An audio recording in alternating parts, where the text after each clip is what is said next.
Morning, friends. Not at all thankful this morning, got to tell you. Japan knocked Scotland out of the Rugby World Cup this morning. So. Happy for you, though. Yeah, it's good. So, welcome to church. What are we doing? Bible. Yeah, Bible's very important to us. So, what we're doing at the moment in church is we're working our way pretty much word by word, verse by verse, through an awesome bit of the Bible called the letter of St. Paul to Timothy. And we're looking at it under the general sort of theme of life being a mess. And the question that this morning text, I think, speaks to is when your life is a mess, when you get into some kind of problem, how much help should you expect from other people? And on the other side of that question, when someone in your circle's life is a mess, when someone in your circle is going through stuff, how much should you help them? How much should you step in? That's where we're going. Okay, so opening sentence. The writer says, this is an old pastor giving advice to a young pastor. Give proper recognition, by which he means give the proper amount of money to those widows who are really in need. Now, those of you who've read ahead this week will have noticed that Paul's got a lot to say this morning about the whole business of the church giving money to widows. And the reason for that is because widows were a huge part of life in the ancient world. By looking at tombstones, by figuring out inscriptions, archaeologists have figured out that about 30% of all women in the ancient world were widows, and about 50% of all women between the age of 30 and 50 were widows. The reason for that is quite straightforward. For financial reasons, women tended to marry women who were quite significantly older than them, and because men tended to, and still do tend to die younger, which by the way I think is the real gender problem today. No, like everyone's talking about the gender pay gap. I want to talk about the gender life expectancy gap. I feel that's the real issue. Anyway, so men were dying younger, women were marrying older rich guys, and so consequently there was just this huge number, this huge demographic in the ancient world of women who were widows. So about 50% of all women between the ages of 30 and 50 are widows. And the church in Ephesus, where this letter is sent to, had an intuitive understanding as Christians that it was their job to help. So if there's a widow in the congregation, we want to help buy groceries, we want to help keep the lights on, that kind of thing. The reason these early Christians had that kind of intuitive understanding was because of scriptures like this one. So this comes from the Old Testament. This is part of the Bible that the Christians in Ephesus would have read. And it says, guys, learn to do right. Seek justice. Encourage the oppressed. Defend the cause of the fatherless. And plead the case of the widow. In ancient parlance, what that means is that if a woman loses her husband, you are to make sure that she's okay.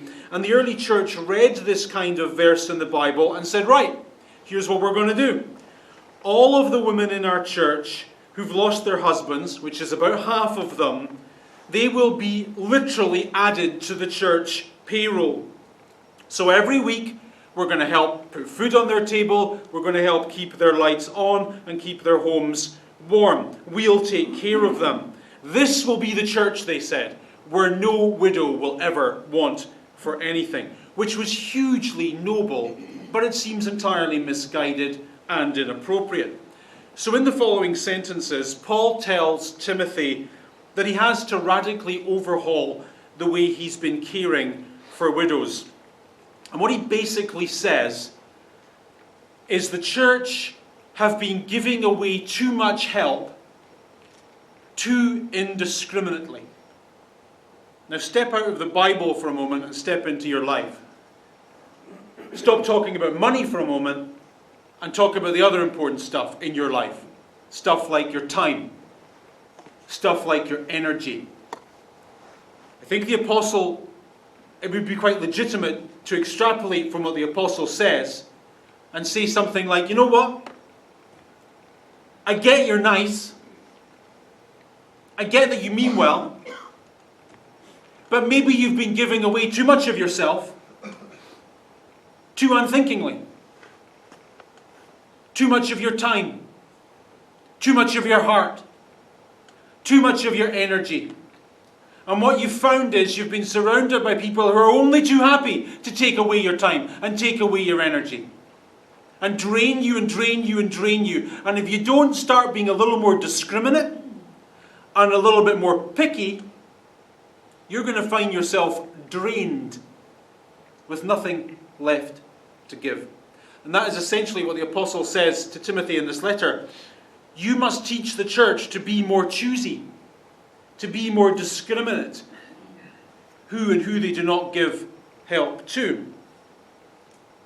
And the first thing he says regarding this discrimination is that if the church are going to help widows, buy groceries and keep their lights on, then those widows better actually be in need of real help. Notice how he phrases it. He says, if a widow has children or grandchildren, these should learn first of all to put their religion into practice by caring for their own family and so repaying their parents and grandparents, for this is pleasing to God. So Paul says to Timothy, you need to get it into the heads of all of the people in your church that Christianity begins at home. Christianity isn't a church thing, it's a basement thing. It's a kitchen table thing, it's a family thing. You need to get it into people's heads that their families are their responsibilities. That adult children jolly well do have a duty of care towards their elderly parents. And in fact, in the ancient world, this duty of care was mandatory.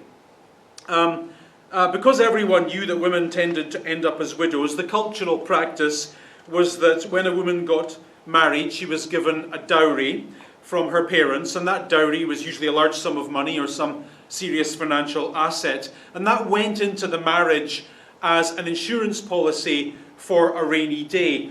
So the dowry was never spent, it was never, it wasn't thought of as disposable income. It was set aside, usually for the day when her husband died. And when that sad day finally arrived, the dowry was then passed on to the widow's eldest son, who looked after it, who did the investing, who bought groceries for his mum out of it, who made sure there was hospital beds, all that kind of thing. The idea that a family were to take care of their own was sacrosanct in the ancient world. Demosthenes, the Greek philosopher, said that I regard a man who neglects his parents as being a man who is unfaithful to the gods. Aristotle said we should help our own parents before we help all others. So the situation legally and morally in the ancient world is that a woman is never more protected as when her husband dies. And in that culture, Paul is saying that if there are men in the church who are not taking care of their own families, if there are men in the church who are not fulfilling their legal and moral obligations to their own parents, those men are worse than pagans. That's basically what he's saying here. He's kind of foreshadowing the wisdom of Saint Vito Corleone. Remember what he said about family? Any man who does not take care of his own family is not a real man. I'm pretty good at that, I might say it again. Any man who does not take care of his own family is not a real man.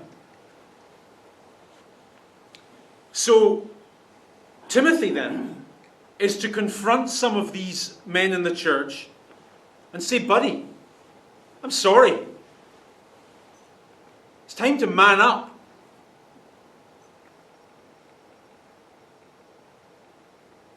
Manliness is not expressed in your vocabulary or in whatever other silly ideas you have about masculinity in your culture. Masculinity is primarily expressed in the way you do whatever you have to do to take care of the people whom it is your responsibility to take care of. That's masculinity. And it's your job. It's not anyone else's job to feed your mother. It's not anyone else's job to keep her lights on. It's yours. Then he says, however, next sentence, the widow who is, notice the word, really in need, and left all alone, and puts her hope in God and continues night and day to pray and ask God for help. So here we're talking about an entirely different proposition. Here we're talking about a woman who for some reason doesn't have a dowry, doesn't have any children, and who consequently is really in need. So much so that, notice the nuance of the sentence, she finds herself having to pray in between meals. This, Paul says, is the sort of woman the church should be helping. By all means, keep her lights burning. By all means, put food on her table. It's the right thing to do. Then he says, give the people these instructions so that no one may be open to blame. So, in these sentences, you get the impression that Paul is really sensitive about the reputation of the church. When he says, I don't want anyone in the church to be open to blame, what he means is, guys, I don't want you to be in church in a Sunday morning being all Christian and stuff when people whom you are responsible for are starving because of your lack of care. Like, what is the point in even pretending to yourself that you are Christian when you're not taking care of your own family? Like, dude. Explicitly, he says it. If anyone does not provide for his relatives, especially his immediate family, he has denied the faith and is worse than an unbeliever. So for Paul, the principle of care for one's own family is so imbued with Christianity that to disregard that principle is to disregard Christianity. It must be both. It cannot be one or the other. And for me, these words are a reminder to each of us, you know, perhaps this is a thing one feels as one approaches middle age, as I suppose I am. Thank you. You know, I think every now and again it's right to look at our family life and ask the question, could our family life be sustained in the event of our inevitable demise? You know what I mean? So if you were to die, I hope your family would miss you. I do hope they would miss you. But I hope also they would not be left destitute without you. You know, if you don't have assets or insurance policies that would take care of your family in the event of your premature demise, then it's responsible to take care of those things.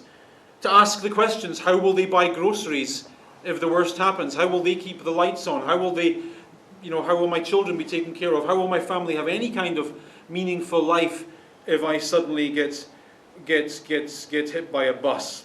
We don't have buses here, but they used to say that kind of thing to us in church in Scotland. It never made us do anything except be careful crossing the road. Your death will be a sad day, but do not compound that sadness by leaving your family impoverished. Then he gives some more criteria for getting help from the church. He says, no widow may be put on the list of widows. So they had a list, it was organized, they had a payroll. No widow may be put on the list of widows unless she is over 60. Now this is interesting. Given the typical lifespan in the first century, 60 is like ancient. 60 is like 95 today. And I find that fascinating because Paul clearly wants to make sure that a person isn't able to help themselves before they get any help from anyone else. And again, the principle is that a person must take responsibility for their own life before they get helped by anyone else. This is very important. I was buying my dog some treats the other day, and I was in the pet store, and I was buying him some Crump's natural liver treats, which this is unrelated to anything, but my dog doesn't speak English until there's treats involved. Then he's fluent, apparently. Anyway, I'm paying for my liver treats for my dog, and the very lovely person behind the counter says, "And would you like to make a donation for the pet food bank?" I said, "What?" She said, "Would you like to make a donation for the pet food bank?" Let me see if I get that right. A food bank for pets. Now, I'm a nice guy. But no. Your dog is not my problem. That's not cruel. Food banks, I think, should be for people who are in desperate need. Don't look at me like I'm just like I'm evil. No, right, okay, you're looking at me like that. I'm going to go further and raise this issue now. Remember a time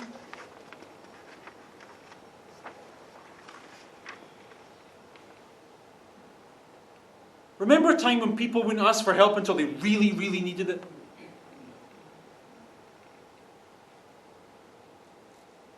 Now it's like, yeah, someone else's problem, someone else's problem, someone else's problem. I think when we live in a culture when there's food banks for pets, there's a problem. Something's broken. So no, I ain't buying your dog food. It's hard enough to buy my own dog food. And he doesn't say thanks.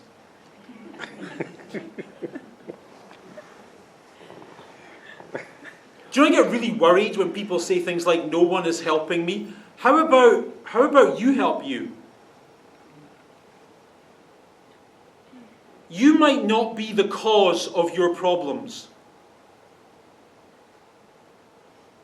but you might be the answer.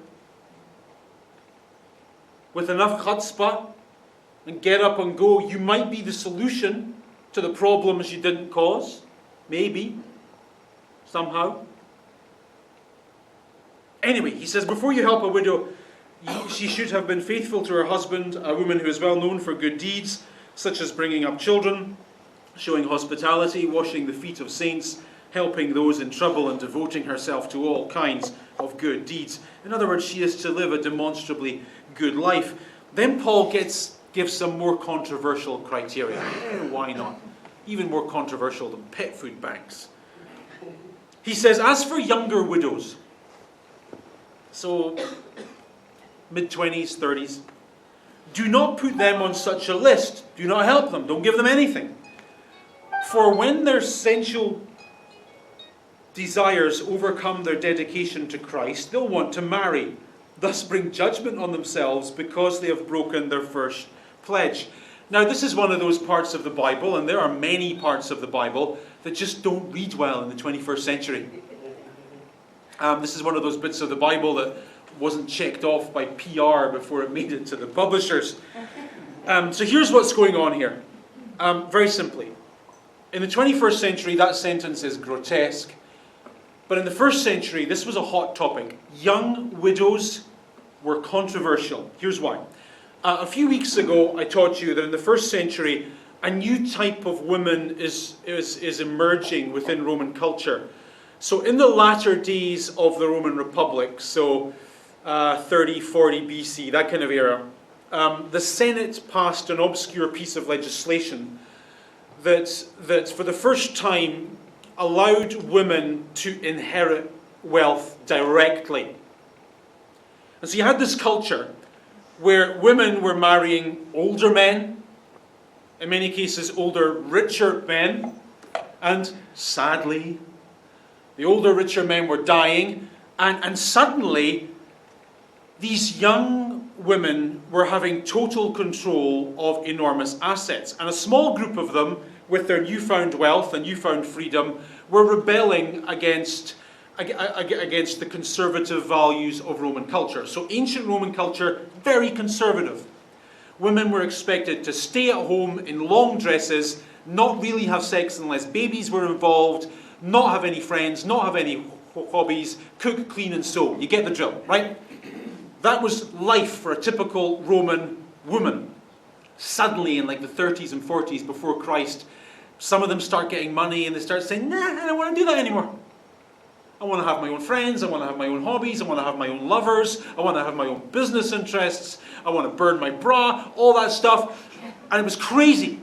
It was a wild time. And these people were called new Roman wives, and the worst of them apparently were young Roman widows. And to understand the offensiveness of this scripture, you have to understand that the power structures of the Roman state, the Senate, the governors, all that, they are really, really worried about this type of new liberated woman. They seriously believed that if women behave the way men have traditionally behaved and do their own thing, the empire itself will collapse. And so in an attempt to keep women at home and to get them sewing and stuff, they passed all sorts of legislation, but the horse had already bolted. So young widows are a headache generally in the Roman Empire. Roman society has a low view of young widows generally. For example, as Paul is writing these words to Timothy, another Roman writer, Petronius, is telling a story about a woman, coincidentally from Ephesus, who was a good woman. And Petronius goes on and on about how good she was. She says, this woman was renowned for her chastity. She was a good Roman woman. She was a good Roman wife. She could sew, she could cook, she could clean. She was the quintessential Roman wife. And her husband died. And when her husband died, she played the part beautifully. She dressed in black clothes. She wore a black veil. She cried at the funeral. It was just the perfect amount of dignity. And then to top it all, for 5 days and 5 nights after her husband was entombed, she slept on the tomb of her husband. Grief-stricken. What a woman. And then Petronius ends with this. He says, on the 5th day, a young Roman soldier passed by and asked what was wrong. And moments later, she and he were making love. Petronius says, this is what young Roman wives are like. He says, how fickle they are, how easily they fall in love. So all throughout this era, the Roman state are trying to get a control of young widows. Back to our controversial sentence. Paul is saying that a young woman will have sensual desires. Petronius mentioned them. Fair enough. She'll get remarried. Fair enough. But Paul says this remarriage will be a bad thing because it will be tantamount to the breaking of a prior pledge. Now, the word pledge that you see there on the screen is not the word pledge. At this point, the translators of the Greek to English Bible are not translating, they are interpreting. The actual word used there is the word faith. Paul is saying that when a young widow meets someone else and falls in love, she will be abandoning her Christianity. How? Very simple. Traditionally, in Roman culture, a woman adopts the faith of her new husband. And so what Paul sees happening again and again is young, liberated women caught up in the sexual mores of this new movement in Roman society are meeting and falling in love with non-Christian men. On getting married to these non-Christian men, they are required by social convention to renounce their Christian faith. That's what he means in this sentence. So here's what's happening in the church. It's crazy, Paul says. Like, are you people nuts? A young woman is widowed in her 20s and 30s. She inherits all this money, and she's also financially supported by the church. The church are buying her groceries. The church are keeping her lights on. And so because the church are doing all this for her, what doesn't she have to do? Work. She's free to just do whatever she wants to all day, and where people are free to do whatever they want to all day, what do you do? Sometimes they misbehave. And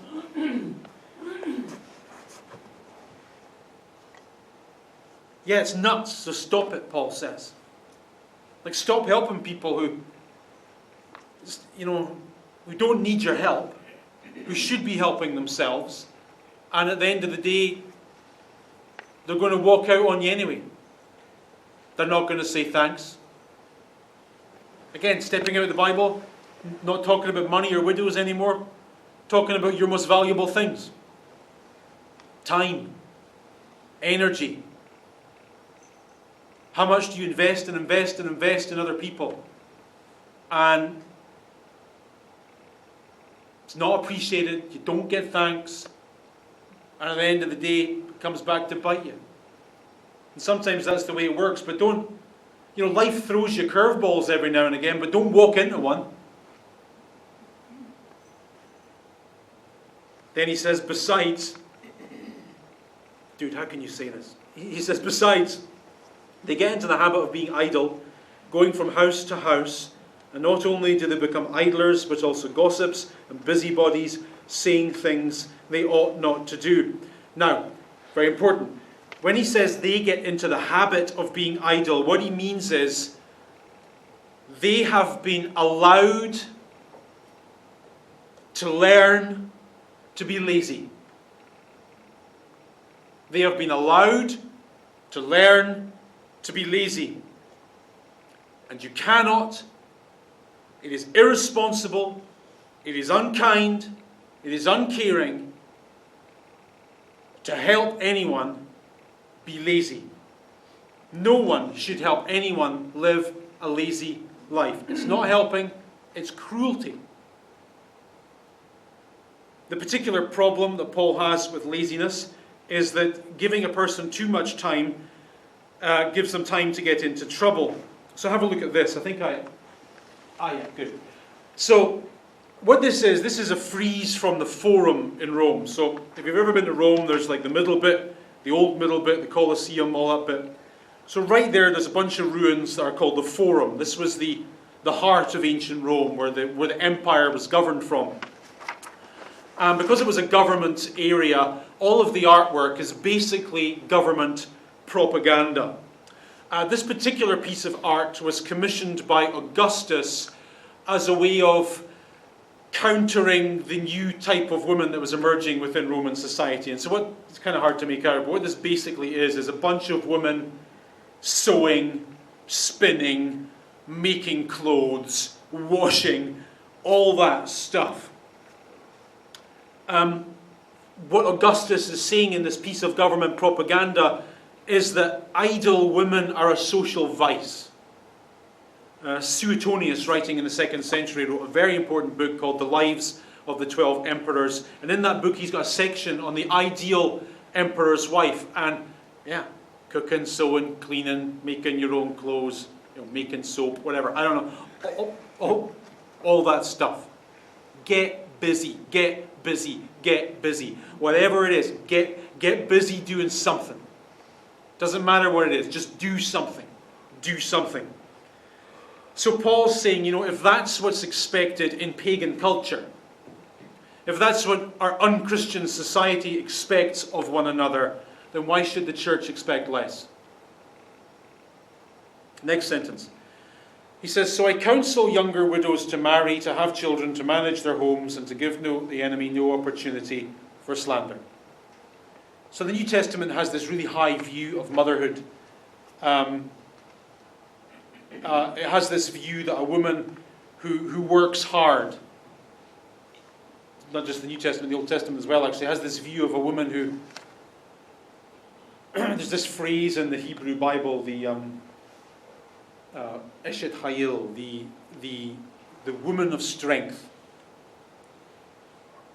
The woman of strength is a woman who gets up in the morning and just gets busy, doing whatever she has to do to take care of whatever she has to take care of. Doesn't have to be any more specific than that. Just get up in the morning and get busy doing whatever you have to do to take care of whatever you have to take care of. That applies whether you're a homemaker or a CEO. Just get busy doing what you got to do to take care of what you got to take care of. What this verse basically says in our culture, and I'm sorry before I say it, what this verse basically says, women, is you should never, ever, ever, ever have any aspiration to be a spa wife.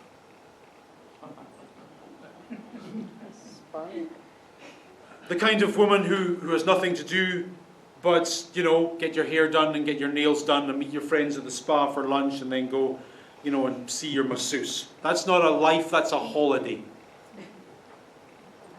The Bible says get busy doing stuff, because when you're not busy doing stuff, it's a problem. If you're, I think, I'm talking to everyone, if you're tired at the end of the day, that's good. My kids sometimes express concern about how tired I sometimes am. I say to them, guys, I got two choices. I can be tired or I can be broke. I choose tired. Nothing wrong with that. It's honest. It's decent. Then he says again, if any woman who is a believer has widows in her family, she should help them and not let the church be burdened with them, so that the church can help those who are really in need. So, can you imagine how difficult this would have been in its original context? Paul is writing to the pastor of a church where half the women in the church are getting all this help. Everyone is running after this group of people. And now Timothy reads this letter and he's got to be like, oh, I'm going to have a bad week because I've got to go and knock on all these doors and say, sorry, can't do it anymore. Because your life is your responsibility. Your family are your responsibility. Is that fair? I think the Bible, the Bible is huge on personal responsibility. I think it's old-fashioned these days, but I think it's right. I think that your life is your problem. That's not to say that all of your problems in your life are your fault. I know they're not. I think fate sometimes gives you a bad set of cards. I think genetics sometimes give you a bad set of cards, and I think other people sometimes give you a bad set of cards. And but at the end of the day, it doesn't change the fact that your problem remains your problem. And I think it is incredibly empowering and important and hope-giving to get it into your noggin that even though your problems aren't your fault, you can still somehow be the solution to your own problems. You can somehow be the answer to your own prayers. And yeah, you've got friends and you need them. Oh man, you need them. I look back over key points in my life, and if I didn't have friends at bad moments, I'm not sure I'd be here, to be honest. And for many of you, I know that's true as well. So it's good to have friends. It's good to be a friend, especially when it's needed. But at the end of the day, sooner or later, you have to do what men do. You have to do what women of strength have always done. You have to get up and take care of the stuff that it is your responsibility to take care of. Because leaving that for other people to take care of on your behalf, letting other people to take care of what you should be taking care of, means you're not a real man. And you're not a woman of strength. And all of that other stuff is just talk. It's just talk. Be the answer to your own problem. That's awesome. That's awesome. And there's a part of me thinks this might be ridiculously positive. incongruously so coming from me.